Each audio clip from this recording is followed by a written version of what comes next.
So the Writers Guild of both Hollywood and the East Coast are involved in a strike, which has lasted about a week now. It's a complex bit of news, really, for me, because it kind of boils down to the writers not being as compensated. That's like the biggest aspect of it, if I'm not mistaken. Movies and television shows obviously need writers, but their wages and like compensation they'd normally get from royalties, like off reruns, from the way things worked before streaming, like that's just stagnated or even dropped in some cases.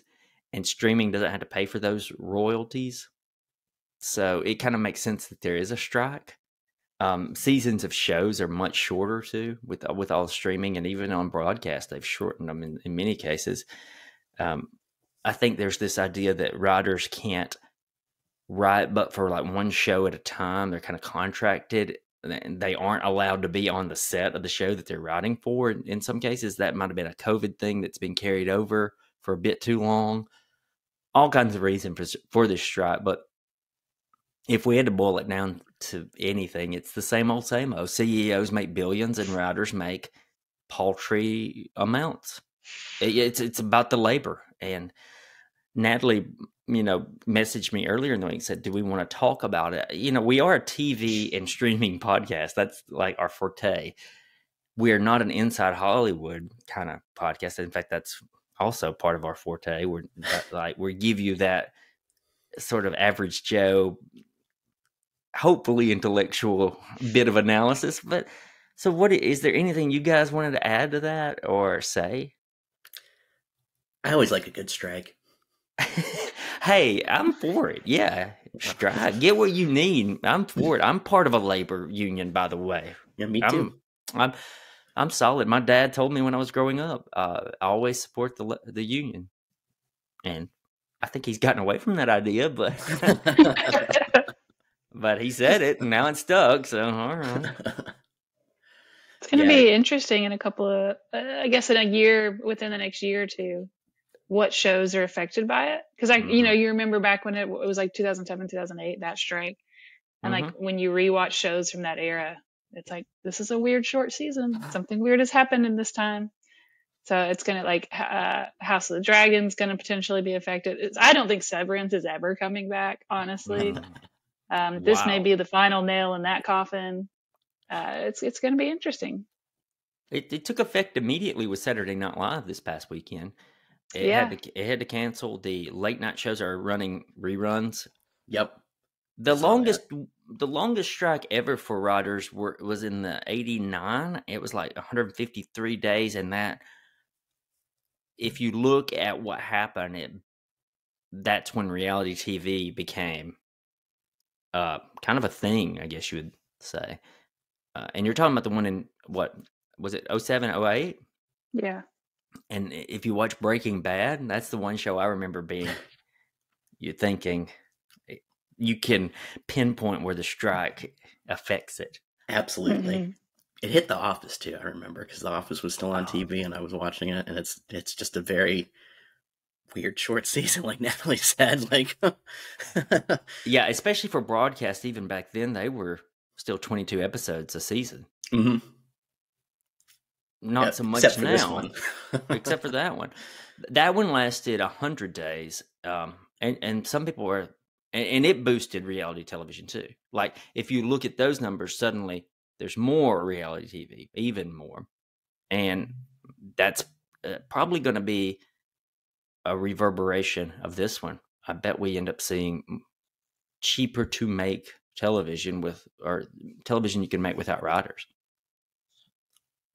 Probably. And are those shows made without writers, though?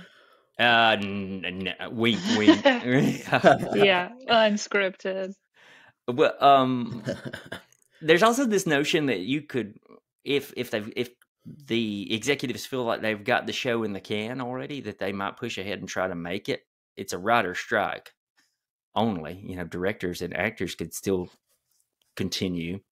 But so many actors are writers. So many directors are writers. Exactly. I've seen there's been like studio pressure, like showrunners cannot stop their work Mm-hmm. So many of them started as writers. Mm-hmm. Yeah. Are they going to cross the picket line? Yeah. They're management now. Yeah.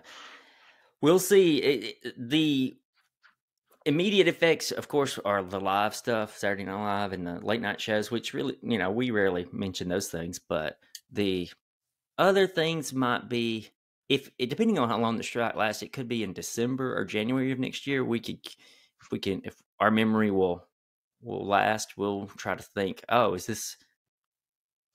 are we saying this about that show because of that strike that happened?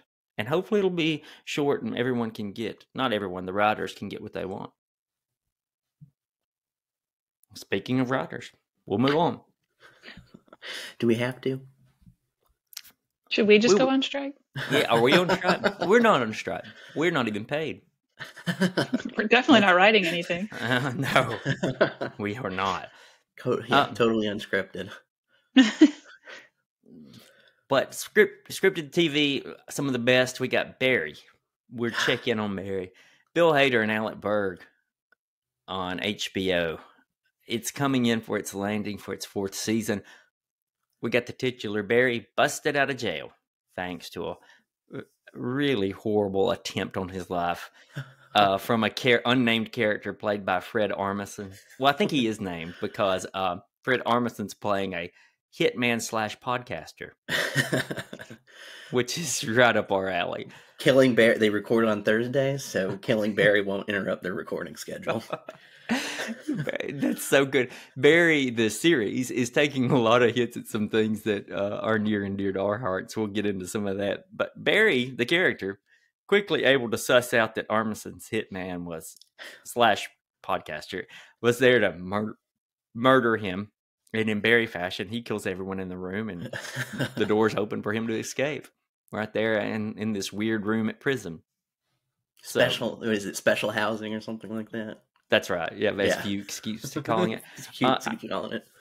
I suspected pretty early on with this episode we're going to talk about that Barry wouldn't be in it in the 4th episode. You could kind of tell that was going to be the rhythm of the show. He wasn't going to crop up. I didn't think at all, but I honestly was surprised when he showed up in the last minute. I kind of was too. I thought they would pump the brakes on his appearance, but no. And by the way, spoiler alert, I hope everyone listening got that idea that we're going to spoil. Big spoil. Yeah. I'll go through character by character. I'll let Donovan, you comment. Absolutely. I think I'll start with negative and go way positive. Okay. I think Jim might be wearing on me, that character. He's one note purposefully, big, tough, scary Jim, the menace there, blended with comedy. It's such a balance that the show pulls off, but I think I need something from him that would draw me into what he's doing for the show, other than just stalking Barry. Yeah, I think that's fair. They haven't... I would agree with that. I actually kind of forgot he was in this episode. That's how much I think about him. Mm-hmm. I mean, and he is in the episode, and it moves some stuff along, like with Kusno going to the cabin or whatever the place is. Yeah, and so it moves some stuff along, and it was funny when he roughed up the writer from Vanity Fair. But I think we haven't seen where it's going yet, and maybe they could speed it up a little. He does feel like a end game boss now. Yeah, like this is who Barry's got to come face to face with. Got to eventually outsmart him or outrun him or whatever. Yeah, the final antagonist. It was very enjoyable that viewers are in the moment with a lot of these characters in the show. When you remove Bill Hader from the script, from being on screen as Barry, you kind of put in Hank and Gene's shoes, like, oh God, is that Barry behind me? Yeah. It's not really played as horror, but it's just fun to be put in their shoes in that way. And then you get Hank and Gene making these life-altering mistakes, I'd say. I thought, this is just an overall thought about the episode, but I thought, and I liked the episode a lot. And I thought it showed how strong of a show Barry is, honestly, that they were able to take Barry out and it was still gripping. And yeah, it had Gene and NoHo Hanks, huge decisions, huge things happen, especially for NoHo Hank. Right. Probably for Gene too. Yes. Gene shoots his own son. Yes. By mistake. His son's bringing him food. From that place that you asked him to deliver up at the cabin. It's whatever he wanted food from.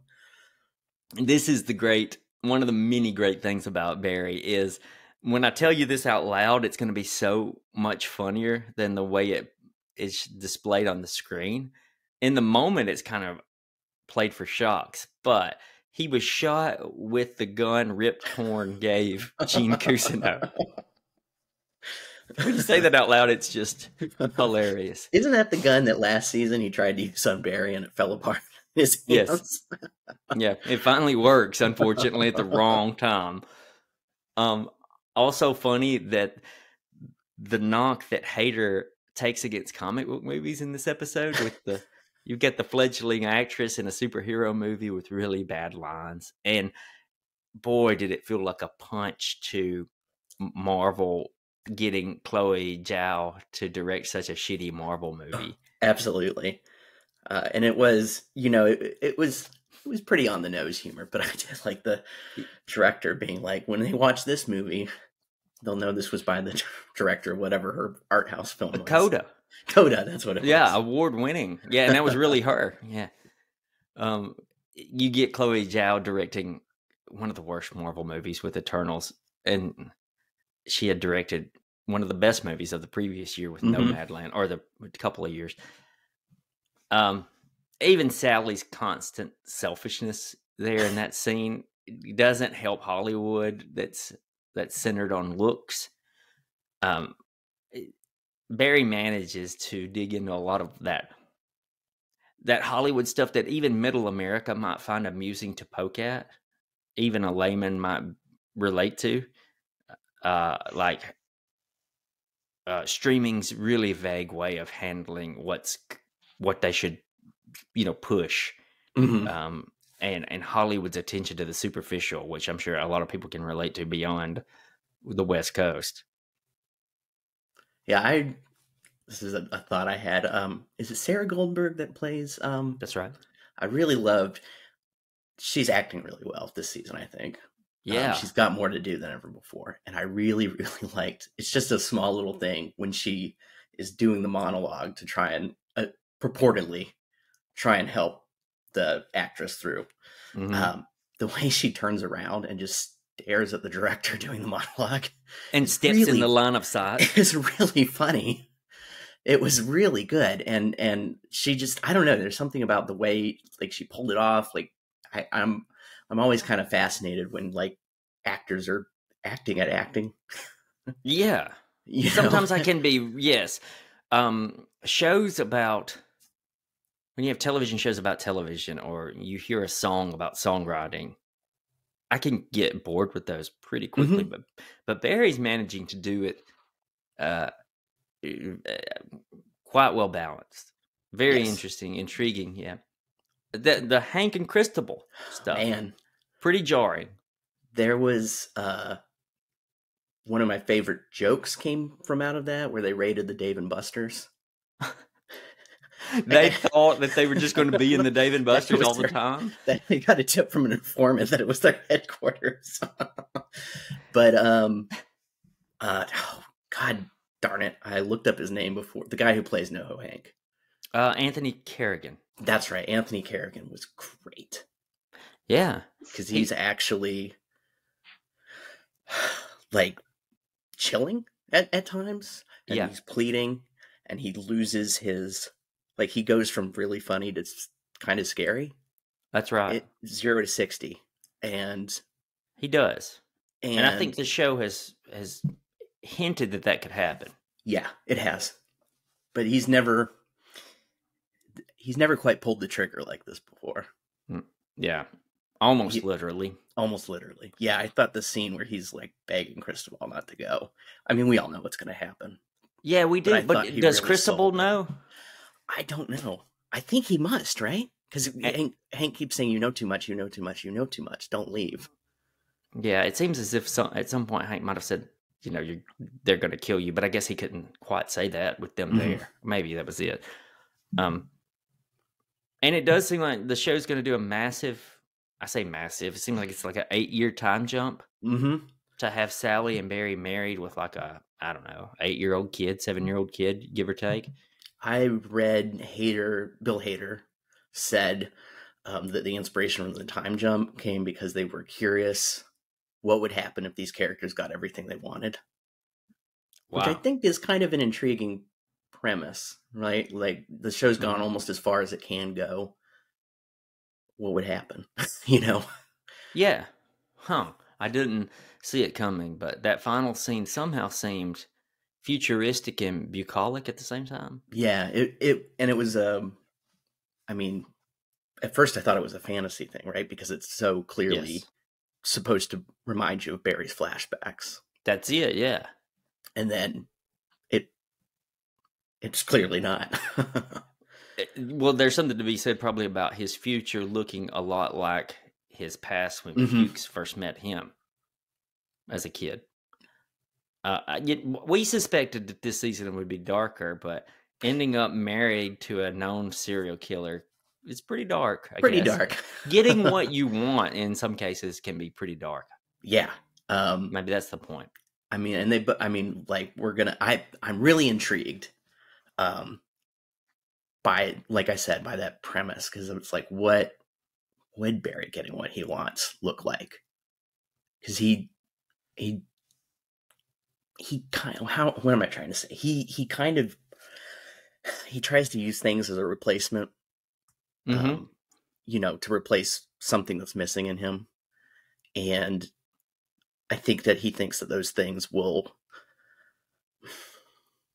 redeem him, save him, whatever.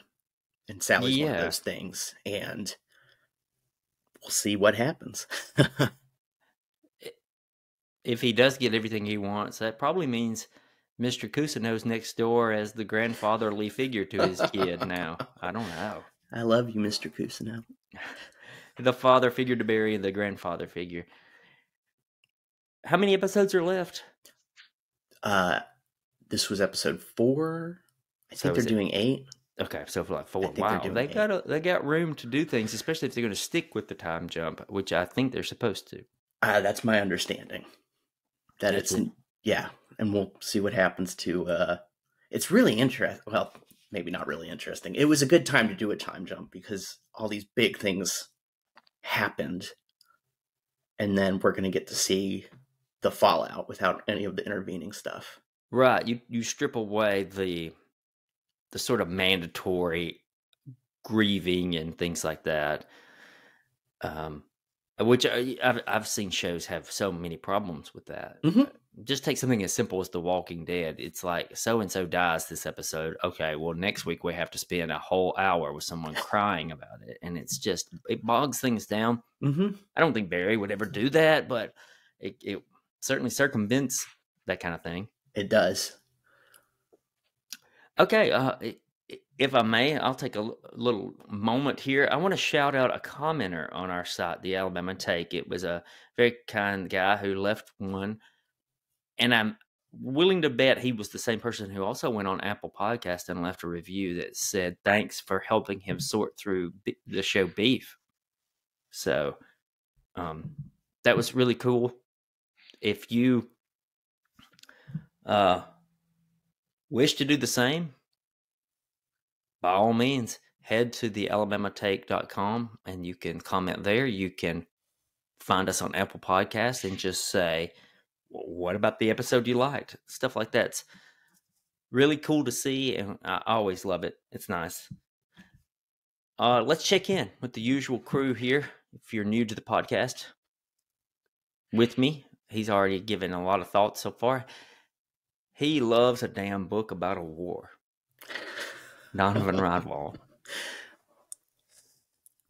Great to be here, Blaine. Especially if it's a war you've never heard of. Oh man, English Civil War. I'm horny for it. Gross. And You just heard her. You've heard her earlier. She's becoming a fan favorite due to pictures of huskies on Instagram. It's Natalie Morrow. I mean, if we start going with the video broadcast of this podcast, they will also be making quite a showing there. There you go. Usually our guy Adam Morrow's with us, but if you're a regular listener, you know he's wrapping up a European tour with the great Lee Baines and the Glory Fires. I bet they're in Spain discovering that there's more to life than guitars. What else is there? Each other. Castles. Spanish castles. That's all there is. Guitars and castles. Let's take a break, and on the other side, we're going to talk Love and Death from HBO Max specifically, and then Somebody Somewhere. So, we're not an HBO affiliated podcast, believe it or not. Are you sure? I'm beginning to wonder. We're going to stick with HBO and HBO Max with the recent Max programming. It's the limited series Love and Death, which stars Jesse Plemons as a small-town Texan church member named Alan Gore. And he is prompted by fellow congregant Candy Montgomery, who's played by Elizabeth Olsen, to have an affair. Both of them are married to their respective spouses, and they're also members of the same church. One thing leads to another, based heavily on true events that happened in the small Texas town of Wiley in 1980. It was covered in Texas Monthly, which I haven't read. I read it today after. Did you really? I did. I was really interested. That's cool. So spoiler alert for the first 4 episodes. That's all that have been aired, and that's what we'll probably get into. I was really disappointed to find out that Hulu did this same story with Jessica Biel. I had no idea it existed. Never heard of it. And apparently, called Candy. Oh, yeah, I heard of it, but it just didn't seem that good, so I didn't watch it. And this one, just the trailer alone is so much better that it's like, okay, I might actually try that. Huh. That's so weird that I'd never heard of Candy. They went more character accurate with their look. Yeah. The curly hair and 80s hair and all that kind of stuff. Yeah. The glasses. Here you got Elizabeth Olsen and Jesse Plemons just kind of sort of looking like themselves, except in 1980 maybe. So, yeah. I mean, that's fine. You're good. It's a dramatization. It doesn't matter. But Jesse Plemons always looks especially like himself. Whatever he's into. You're not going to get away from that look. You know, it's good. I just found it a bit distracting for me because I kept thinking about the Candy Hulu series and thinking, well, how did they handle this? So it's been a distraction mentally for me, but I'm going to give you your first question about Love and Death, HBO Max show. Why is Jesse Plemons so captivating? God, you know, Yes, I cannot stop looking at him when he's on screen. I'm like, what's he going to do? What's his reaction going to be to this? He's so good. He never seems like he's acting, right? I think that's it, right? He seems super natural as any character he is, and he's played some wild characters. Yes. Like everything from Doug to the cop in Game Night to this. And he, it's never flashy. It's always just solid. And everyone else, you kind of look at it, Elizabeth Olsen's very good, but also she's acting. And Jesse Plemons is just you could tell me he's the actual guy and I believe it. Yeah. Natalie, he's not captivating to you. I very much appreciated in this show when they said he was love proof or something like that. And they just keep subtly making fun of how he looks. Yeah. Because he's just it's not even that he's just a normal looking dude. He is less than normal, but not in an interesting way. This is so mean because this is an actual person. Gosh, it's when you said you can't keep your eyes off of him, I can't. It's because he's just a weird looking dude. This isn't a good thing. It's distracting. Wasn't so mean. I'm sorry, Jesse Plemons. Poor Jesse Plemons. I do think he's average. Like he looks like somebody who would be teaching down the hall from me. I like a history teacher. Yeah, and he's just so. Yeah, I'm with Donovan. I think that answers my question. He has a natural ability to be scary, menacing, as he was on Breaking Bad, then he's the kind of guy that, like, if I saw him in real life, I would be like, this guy gives me the creeps, and I don't know why. So, like, in some roles that works, but then in others, it's like, I'm still just creeped out by you, and I don't know why. So, does it work here? Is he supposed to be a little creepy in Love and Death? I don't think so. I think he's just supposed to kind of just be a bumbling fool. Yeah. I think just so. a guy trying to do the right thing. Pitifully sometimes. So in episode 4. Yeah. Okay, well, let's talk about some of the episodes. David E. Kelly is the producer. I think he writes a lot of these episodes too, or helps write them. His work dances on that border of being too much melodrama versus kind of sort of deep and interesting and well done. One of the things I think David E. Kelly gets a little wrong here is it's just too obvious to make Betty as a shrew in those opening 2 episodes. And we're dealing with the dramatization. The writers could have done something else, I think. I was really interested to read about Betty's depiction in those Texas Monthly articles. And I think they're being pretty true to the articles because she doesn't come off in like a super great light in the articles. Like a bunch of the, and the stuff about like, I think they say it in episode 2, like Alan says, this is the only time I feel like I'm not managing something's emotions. And we see him doing a lot of that. That came right from the article, which I thought was really interesting. Wow. How long's the article? It's in 2 parts. I don't know how long it is because I read it on my phone. Right. Well, I was going to say, I'm going to have to read these. I'm very interested. I don't know. I probably took 30, 40 minutes to read it. And I guess it's all excerpts from the book that this is also based on. Yeah, which I would read that maybe if I had some time. It was pretty well written. I was pretty interested. Interesting stuff. But I think I needed something in the show to humanize Betty. Because when she does get killed in episode 4, into 3, 4, whatever, I didn't feel a lot other than panic for Elizabeth Olsen's character, Candy. I just like, you spend so much time with Candy, you naturally going to say, oh God, get out of there, don't get caught. You kind of mentally do that, even though you know it's wrong. But she's just one of the protagonists. What about Natalie? What do you think? Is Betty a human, or was she just a cardboard figure for you? I mean, I think it's hard to. It didn't bother me because I mean, if you know anything, you know how the story ends. But I mean, how could we have that information?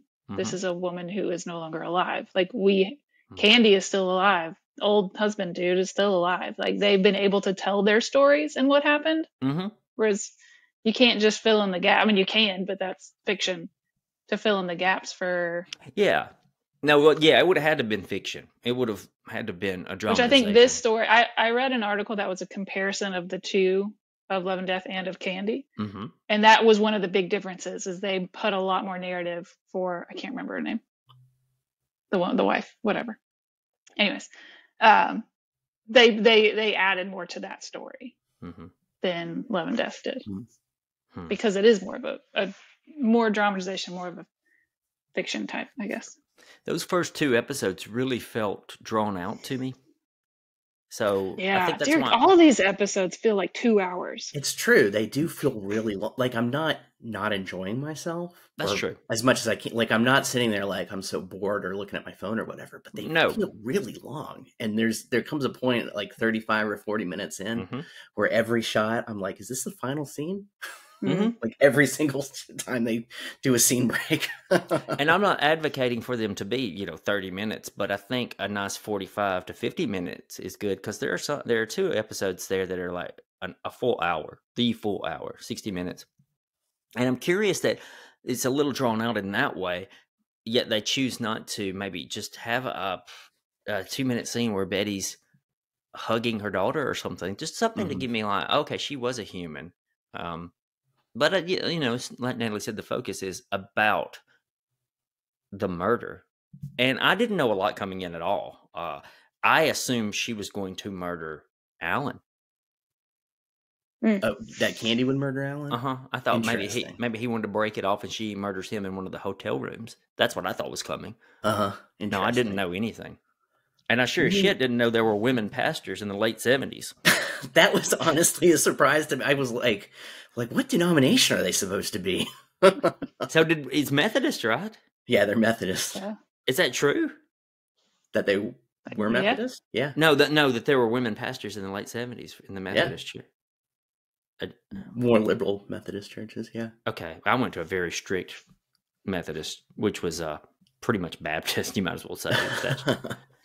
I was pleased to see Kristen Ritter and Patrick Fugit. I love both of them. It's so great that they're getting more screen time in the last couple of episodes, especially the Patrick Fugit's character of Pat. Is it Pat? Yeah, I think it is. Of course, it's Pat. Pat Montgomery. What other name would he be other than Pat Montgomery? Wow, did they get a perfect role for him? He's so good in that kind of role. And of course, you guys know, our listeners will know, he's the boy in Almost Famous. And it's just, I love seeing him. It's just. That was honestly hard for me. That was so distracting the whole time. So I was like, you're a child. Why are you acting like an old man? Yeah. He plays the, just typical, average, boring husband so perfectly. And just in case any of our younger listeners want to know, men really did wear brown socks and shorts to mow the yard. True. Totally happened in the 80s. I saw it with my own two eyes. They've had a couple shots of that where it's like the legs first, or the feet, then the legs, then the shorts. And him mowing the yard too. They really want to give you the sense that this guy mows his yard. He's just a regular guy. Yeah. See, they've humanized him nicely just with those shots. Did you think that the marriage encounter stuff where Betty is really sharing her feelings and they kind of that didn't humanize her more for you? A little. It kind of worked for me. It did, but I don't know. She still felt a little shrewd, even in those moments. Maybe she was. That's true. She might have been in real life too, and I think the emotional impact is coming from Jesse Plemons' reaction in this 4th episode, where, oh man, yeah, it's really sad to see him tell his daughter. Yeah, and that's a gut punch, really, and it's kind of sad in a different way that it took late into the 3rd episode for this story to gain some steam.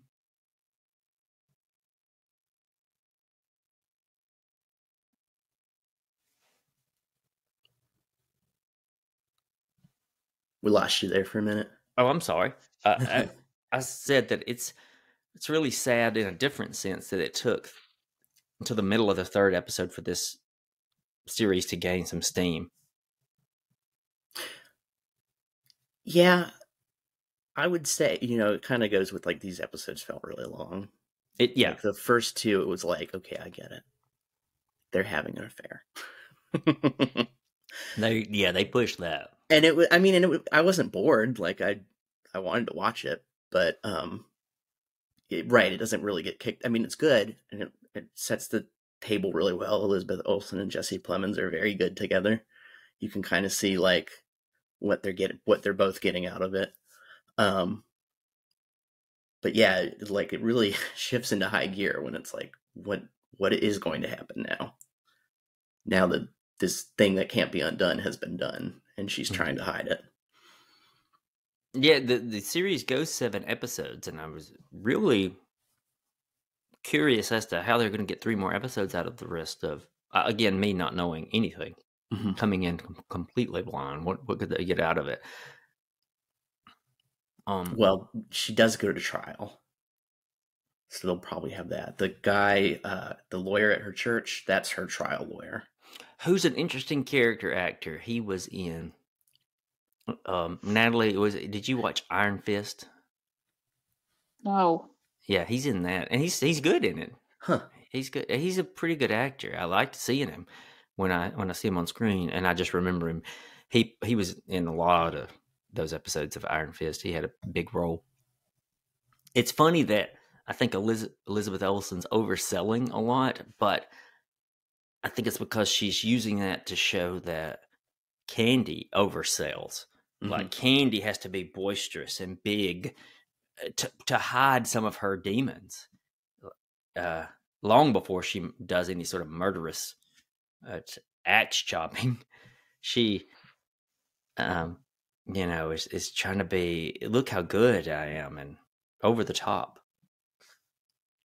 Because when I first saw it, I thought, my first thoughts was that she was doing a bit much, but then I started thinking, I think she's doing that on purpose. Yeah. So don't we all know women who do that? Yeah. No.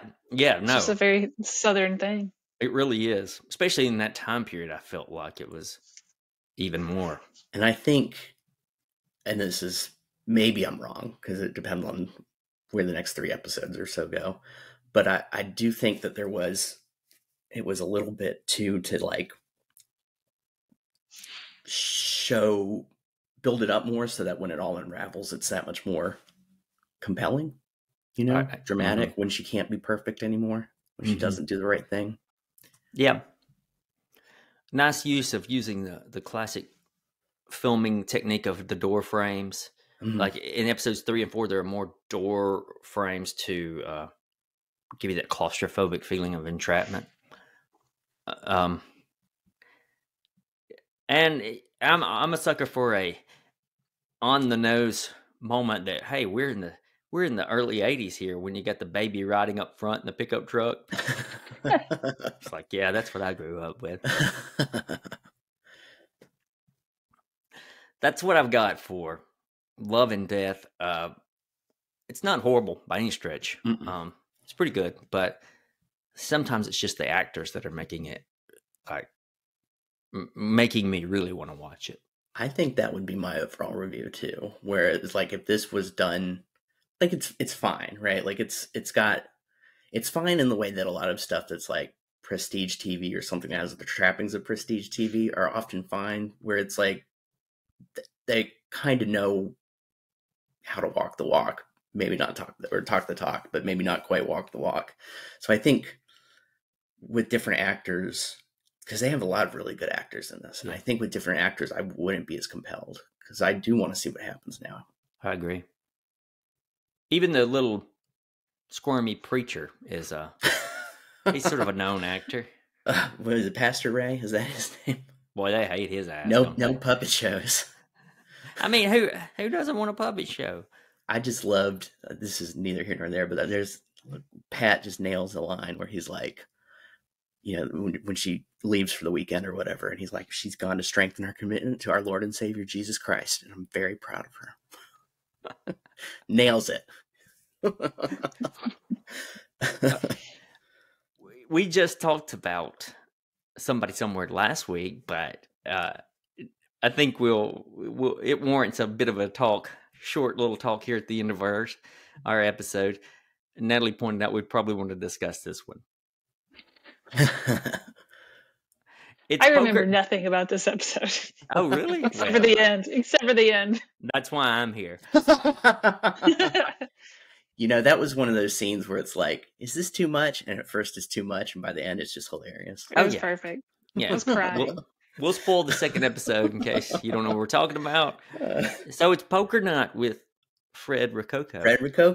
He's one of my favorites. It's Poker Night at his basement, and suddenly he has a fiance.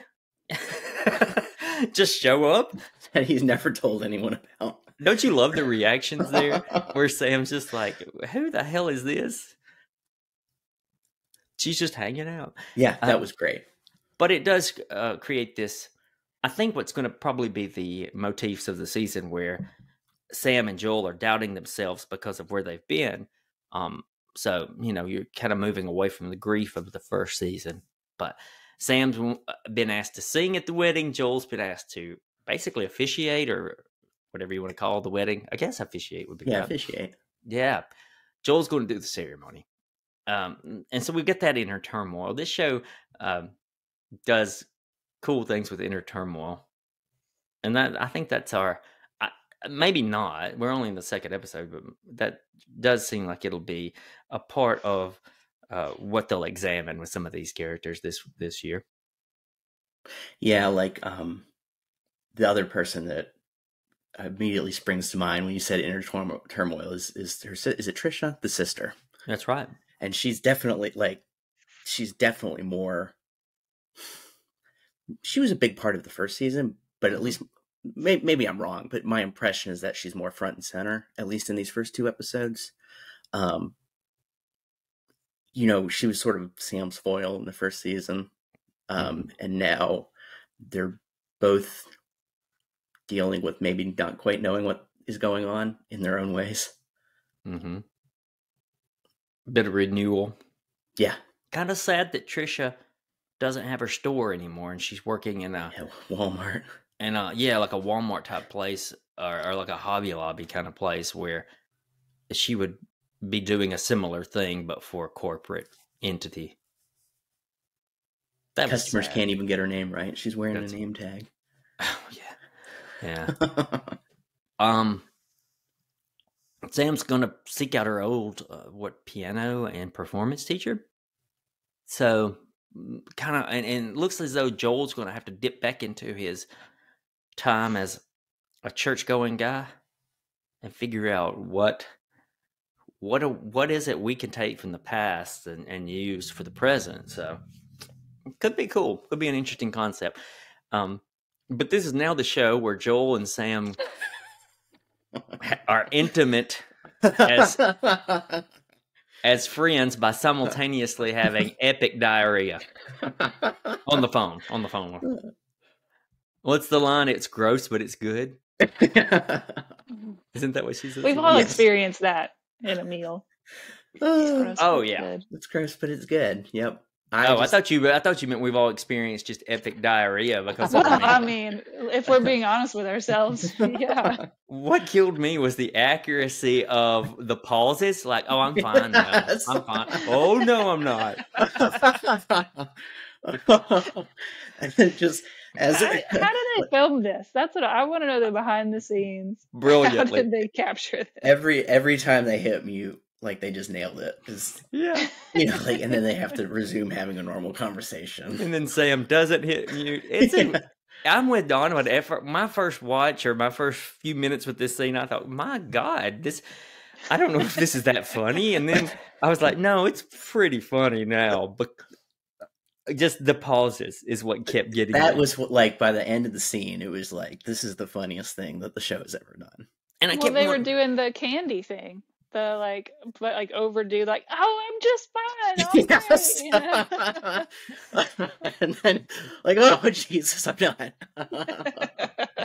A very Midwestern and Southern thing, I guess, to play like you're okay. Yeah, I did wonder though, in those first few minutes, is this in tune with the show? But it's in tune with Sam and Joel is what it's in tune with. Maybe not the show is what it's done before, but yeah. I keep thinking about, especially watching Love and Death, what Natalie said, guess what was last week, about how it's people don't laugh on TV together, and Sam and Joel do. Yeah. And it feels, and now watching Love and Death, the only person who laughs is Pat, and the only one who's watching The Love Boat. Poor Pat. But I think that was, like you said, it's true to Sam and Joel that we have seen them building on this relationship. They obviously enjoy each other. They're laughing together. And even at this moment, they're still laughing together. Do you kind of envy that? Like, do you want to have that kind of relationship with somebody that you could make that phone call? I think I do maybe have that. I think do you? I don't think I have it, but I kind of want it, you know. Maybe. Wasn't the episode called Number 2? Yeah. Second episode, number 2. Episode number 2. All leading up to it. It's very good. I'll backtrack a bit, and then we'll put a bow on this episode and our podcast episode. Them making fun of the guy who was way too old to be in singing classes and performing with the kids. I thought that was cruel, but then at the same time, I thought it was very, very funny. See, that guy could have been played by Jesse Plemons, and I would have bought it. Yeah. If they could have gotten a cameo from Jesse Plemons on that, oh my goodness, this show would have been one of my favorites of all time. Somebody somewhere, though, with that kind of crazy, outrageous potty humor, it's destiny that next week's going to be a gut punch of some sort, probably an emotional thing, because they do that. Okay, well, let's put a bow on our show. We've enjoyed ourselves. We hope you have. That's the end. Find us online on Twitter, Instagram, by Taking It Down Pod. And then the Alabama Take, our website and production company, so to speak, is pretty much everywhere. Go find us at the Alabama Take and say hello. Leave us a review. We'll talk to everyone next Tuesday.